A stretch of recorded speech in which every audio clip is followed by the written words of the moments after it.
పేరమ్మా? కవిత. ఇప్పుడు కాంగ్రెస్ గవర్నమెంట్ ఇచ్చే పథకాల్లో మీకు ఫ్రీ కరెంట్ అందుతుంది. అందుతుంది. ఇంత ముందుకున్న గవర్నమెంట్లో మీ కరెంట్ బిల్ ఎంత వచ్చేది? మాకు 800 1000 అట్లా వస్తుంది.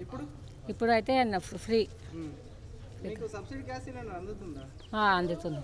ఇంత ముందుకున్న గవర్నమెంట్ 1000 రూపాయలకు 1100కు గ్యాస్ సిలిండర్. అవును. ఇప్పుడు మాకు 500 గ్యాస్ సిలిండర్ ఇస్తుంది. ఎలా ఉంది? 500 వస్తుంది. ఇప్పుడు కొత్తగా సన్నబియ్యం పథకాన్ని స్టార్ట్ చేశారు కదా, మీకు సన్నబియ్యం అందుతున్నాయి? అందుతున్నాయి. తీసుకుంటాం. బియ్యం మంచిగానే ఉన్నాయి. అంటే కొందరు మెత్తగా అవుతుందన్న అది అని ఉంటుంది. ఇక వండే తీరు ఉంటుంది. మంచిగానే ఉన్నాయి.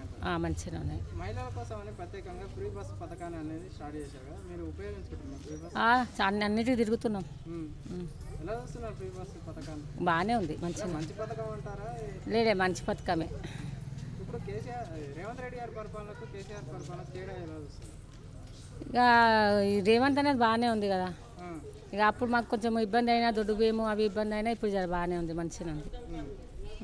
అలాగే మీ ఎమ్మెల్యే శ్రీ గణేష్ గారు మీకు ఎలాంటి సమస్యలు ఉన్నాయని దగ్గరుండి ఆదుకుంటున్నారు? పిలవంగానే వచ్చేస్తాడు, చూస్తాడు. నీళ్ళైనా దేనికైనా ఏది ప్రాబ్లం అయినా వస్తాడు. మీ ఎమ్మెల్యే శ్రీ గణేష్ గారు ప్రజల మనిషి అంటారా? ప్రజల మనిషి. ఆయన పరిపాలన బాగానే ఉంది, మంచిగా ఉంది.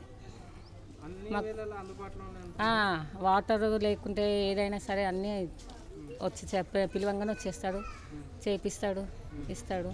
Subscribe us and press the bell icon for more interesting updates.